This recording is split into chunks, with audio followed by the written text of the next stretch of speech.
여러분 잘 보이실지 모르겠네요. 제가 어제 교회를 교회 주변을 돌아보면서 찍은 사진입니다.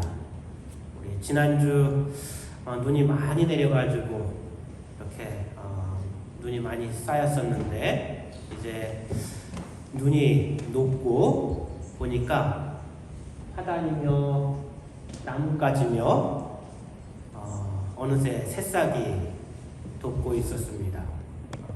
새싹이 돋아난 것을 발견할 수 있었습니다. 이것을 보면서 여전히 하나님께서 역사하고 계시구나. 하나님께서 이 세상 천지만물을 주관하시고 또 이렇게 운행하고 계시구나라는 것을 느낄 수 있었습니다. 하나님께서 늘 우리와 함께 하시며 우리를 인도하시고 우리를 다스려 주시는 줄 믿습니다. 오늘 우리 이옥기 권사님이 기도를 너무나 잘해 주셨습니다. 특별히 요즘 한국에서 가장 이슈가 되는 뉴스에 많이 보도되고 있는 대통령 선거에 대해서 특별히 기도해 주셨는데 그 기도가 너무나 알맞고 잘 이렇게 기도를 해 주셨다라고 생각이 듭니다. 요즘 한국 뉴스를 보면 선거 관련 소식으로 시끌시끌합니다.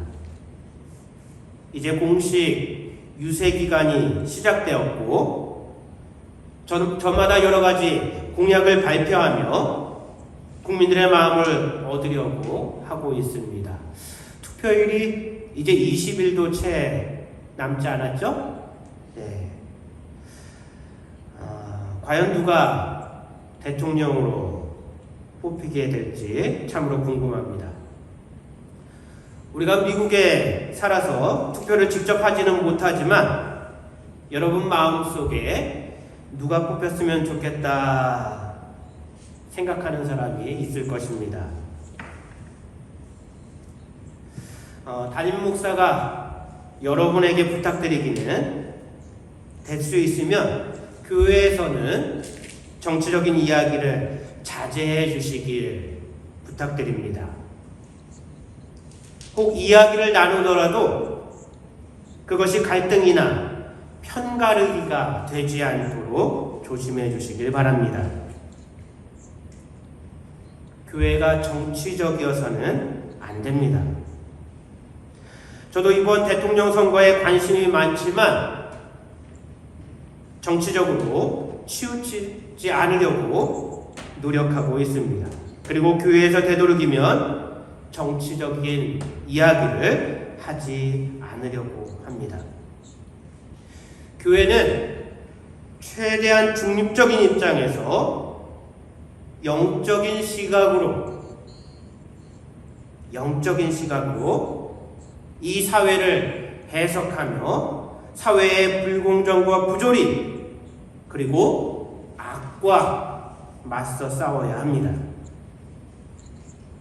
아무튼 이번 선거가 공명정대하고 깨끗한 선거가 이루어지기를 바라며 앞으로 대한민국을 잘 이끌 수 있는 좋은 대통령이 선출되기를 기도합니다.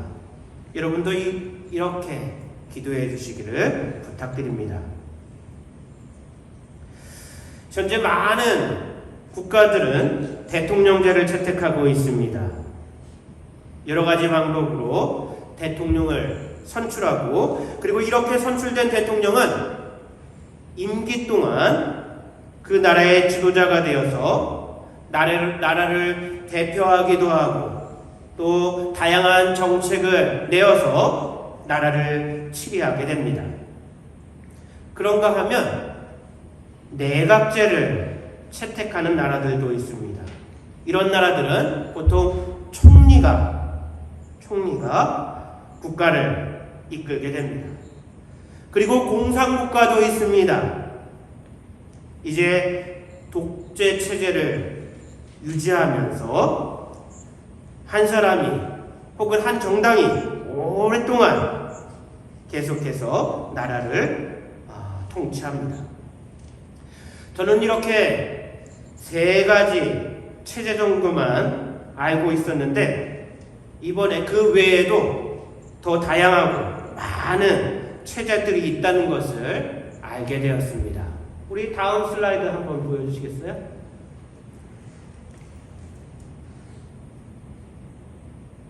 네, 대통령제, 그리고 내각제, 공산, 독재체제 말고도 여러 가지 국가 시스템, 국가 체제들이 있습니다. 여러분 한번 보시고 앞에 있는 지도를 보시고 참조하시면 좋겠습니다. 그런데 몇백 년 전만 하더라도 유럽과 아시아의 대부분의 나라들은 왕권 국가였습니다. 그리고 이 체제는 굉장히 오랫동안 이어져 왔습니다. 왕이 나라의 최고의 권력자로서 나라를 통치하였는데 그 왕은 막강한 힘, 막강한 권력을 갖고 나라를 통치하였습니다. 그리고 왕이 되는 방법은 보통 승계를 통해 이루어졌습니다. 그러니까 대통령제처럼 선출되는 것이 아니라 특정한 혈통이나 가문을 따라서 그 왕위가 이어져 왔습니다. 한국도 현재 대한민국이 있기 전 조선이라고 하는 나라가 있었습니다. 500년 동안 이어져 온 나라였습니다. 그래서 이 500년 동안 이어져 온 조선을 다른 말로 이씨왕조라고 부르기도 합니다. 왜냐하면 이씨 가문을 통해 그 왕위가 이어져 왔기 때문입니다. 잠시 이스라엘 역사를 간략히 살펴보면 먼저 족장 시대가 있었습니다. 여러분 잘 알고 계신 아브라함, 이삭, 야곱, 사실 이들의 이름은 이스라엘 민족이 형성되는 과정에서 그 시족을 이끈 족장들이었습니다. 그 다음 이스라엘은 야곱의 12아들을 통해 지파를 이루게 됩니다. 애굽에서부터 광야 그리고 가나안 정착에 이르기까지의 그 기간이 바로 지파 시대를 말합니다. 그리고 가나안에 정착한 후 이스라엘은 사사 시대로 이어지게 됩니다. 하나님께서 사사를 이스라엘 가운데 세우셨고 그들로 하여금 이스라엘의 위기를 극복하고 또 어려움이 있을 때 그 난관을 극복하면서 이스라엘을 이끌도록 하였습니다. 사사들은 하나님께서 허락한 기간 동안 이스라엘의 치리자로 활동하였고 그 외에는 다시 자신의 삶의 자리로 돌아가 그 삶을 살아갔습니다.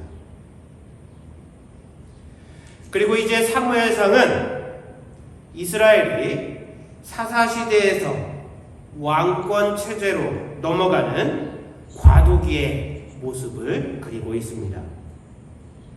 오늘 본문이 포함된 사무엘상 8장에는 이스라엘 백성들이 사무엘에게 왕을 요구하는 사건이 기록되어 있습니다. 이제 3절 말씀을 보면 백성들이 왕을 요구하게 되는데 그 원인을 다음과 같이 기록하고 있습니다. 우리 이 말씀을 함께 읽어보겠습니다. 사무엘상 8장 3절 말씀입니다. 우리 앞에 슬라이드를 보시고 다음으로 넘겨주세요.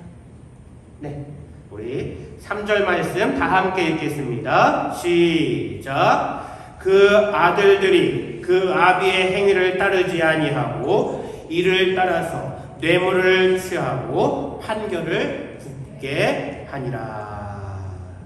여기에서 그 아들들은 사무엘의 두 아들을 의미합니다. 사무엘의 위대한 점은 선지자로서 하나님의 말씀을 온전히 순종함으로 하나님의 뜻 가운데 이스라엘을 치리하였다라고 하는 것입니다. 그는 하나님의 은혜에 대해 에베네스에 고백하였고 입술로만 고백한 것이 아니라 그 삶으로서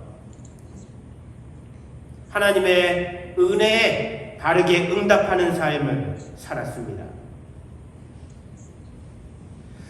사무엘에 대해 하나님의 말씀을 온전히 순종하였다고 하였는데 이는 결코 가볍게 할 수 있는 말이 아닙니다. 우선 하나님의 말씀을 듣고 이를 바르게 이해하기 위해서는 영적으로 깨어 있어야 합니다. 이를 위해 죄악에 물들지 않은 순결하고 깨끗한 심령을 유지해야 합니다. 여러분, 아무리 성경을 여러 번 많이 읽어도 그 심령이 깨끗하지 않으면 하나님의 뜻을 바르게 이해하고 해석할 수 없습니다.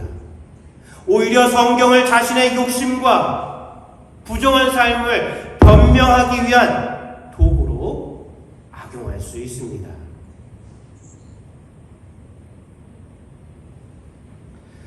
다음, 온전히 순종하는 것 또한 쉬운 일이 아닙니다. 우리가 알기는 알지만 실천하지 못하는 경우가 너무나 많이 있습니다.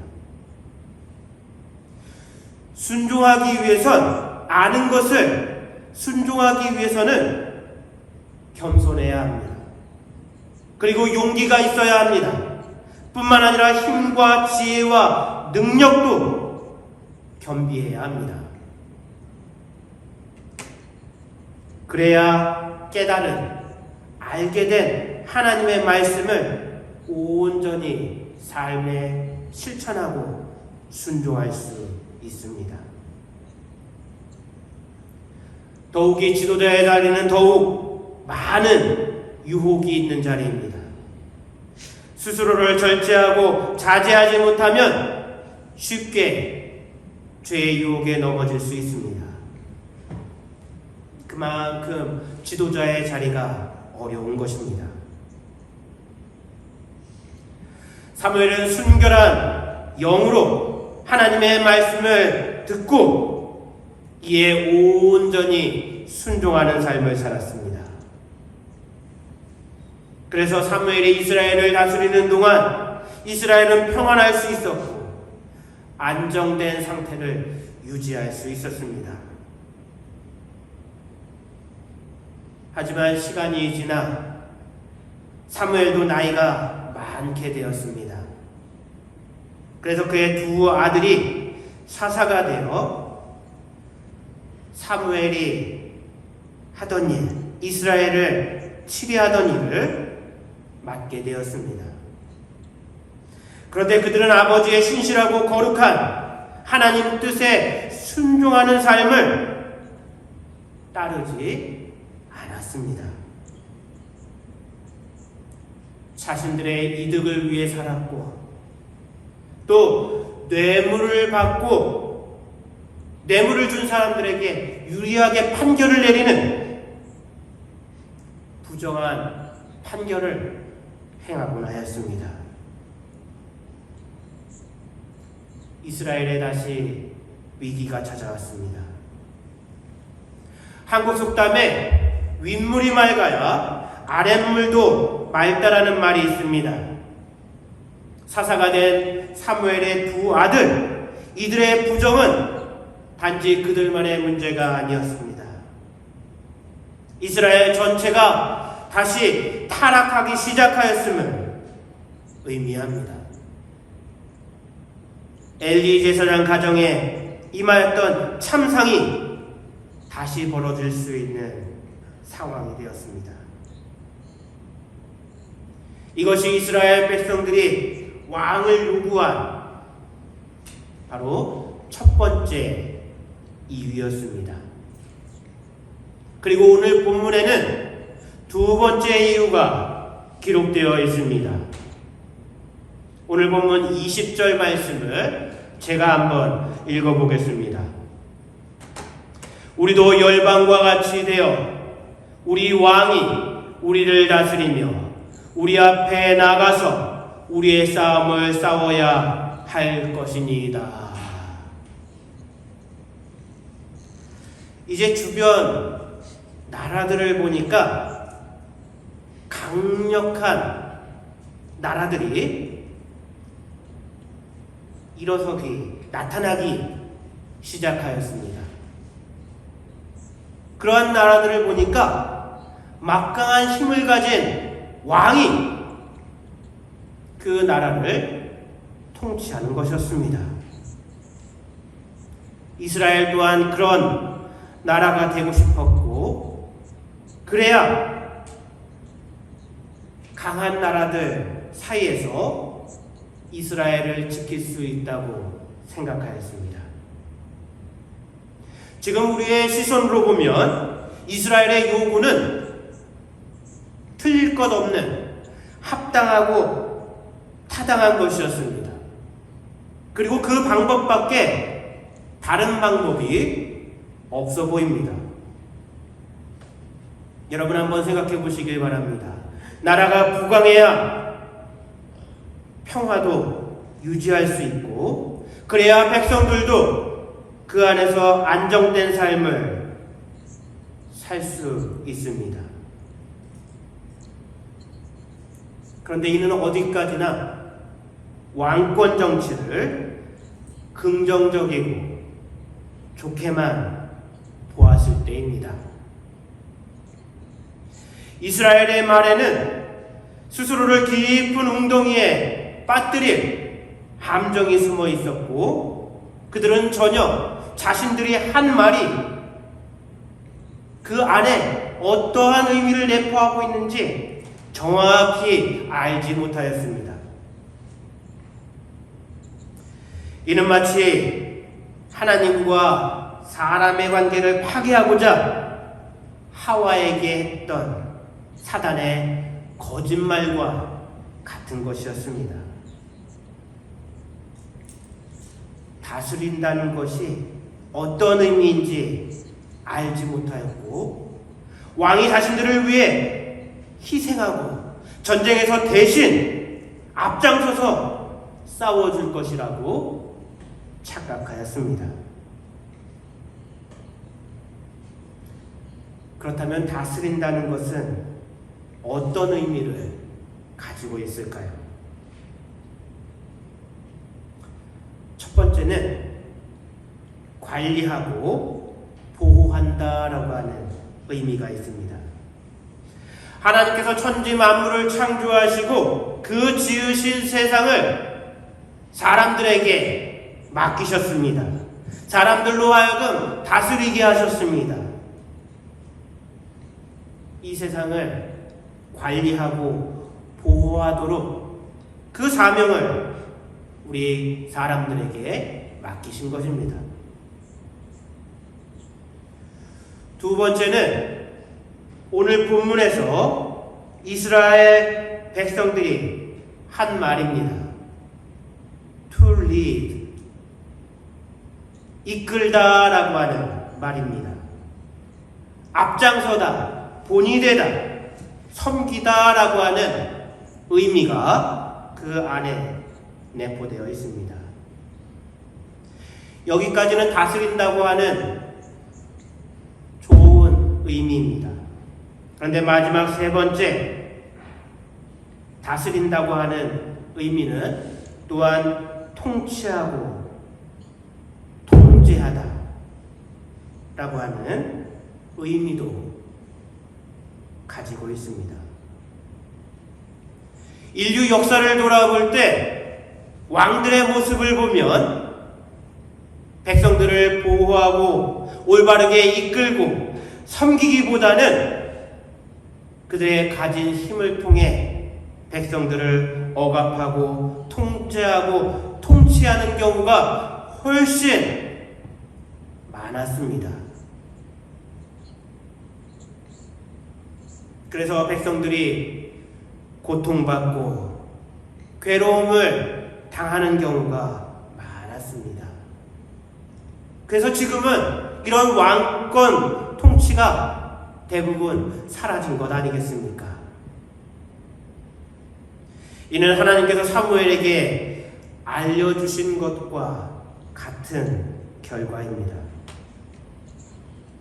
하나님께서는 사무엘을 통해 이스라엘이 왕을 요구한 것에 대해 영적인 의미와 그 영적인 의미와 왕권 정치의 비참한 결과에 대해 알려주셨습니다.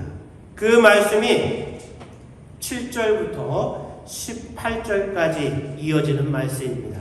여러분 이 말씀을 한번 꼭 읽어보시길 바라겠습니다. 하나님께서 다음과 같이 말씀하셨습니다. 이는 나를 버리려는 것이고 또 나로 저들의 왕이 되지 못하게 하는 것이다. 이스라엘이 왕을 요구한 것은 단순히 왕을 세우는 것이 아니었습니다. 이는 하나님을 버리는 것과 같았고 하나님께서 계셔야 할 왕의 자리를 세상 왕으로 대체하는 것, 세상 왕에게 내어주는 것이었습니다.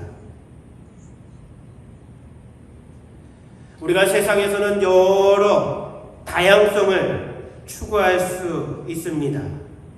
하지만 영적으로는 그럴 수 없습니다. 우리는 두 주인을 섬길 수 없습니다. 세상과 하나님을 겸할 수 없습니다. 그렇기 때문에 세상을 선택하는 것은 하나님을 버리는 것과 같습니다. 여러분, 우리에게는 오직 한 분 왕이 계십니다. 바로 이 세상 천지 만물을 창조하시고 그리고 나를 지으신 하나님이십니다. 하나님께서는 이 세상 모든 것의 주인이시며 통치자 되십니다. 그렇기 때문에 믿음의 사람들은 하나님만을 왕으로 섬기며 살아야 합니다. 여러분 정말 하나님만을 왕으로 섬기며 살고 있습니까? 혹 이스라엘 백성들처럼 어렵고 힘들 때마다 다른 왕을 찾고 다른 왕을 구하고 있지는 않습니까? 우리는 완전한 존재가 아니기에 의지할 무언가를 찾는 것은 피할 수 없는 일입니다. 그것이 다른 사람이 될 수도 있고 물질이 될 수도 있고 또 어떤 방법이나 기술이 될 수도 있습니다. 하지만 그것들에 여러분의 삶을 빼앗기지 마시길 바랍니다. 그것들에게 지배당하지 마시길 바랍니다. 왕의 자리를 내어주시지 마십시오. 우리의 왕은 나 자신도 아닌 오직 여호와 하나님 한 분뿐임을 기억하시기 바랍니다. 우리 성도님들이 우리에게 왕을 주소서 구하는 어리석은 이들이 아닌 오직 하나님만이 나의 왕이 되십니다 고백하는 믿음의 백성들 되길 축원합니다. 그러면 하나님께서 우리를 다스려 주시고 영광의 자리로 이끌어 주실 줄 믿습니다. 오직 하나님만이 우리의 삶을 복된 길로 인도하시는 참된 왕이심을 믿습니다. 다 함께 기도드리겠습니다.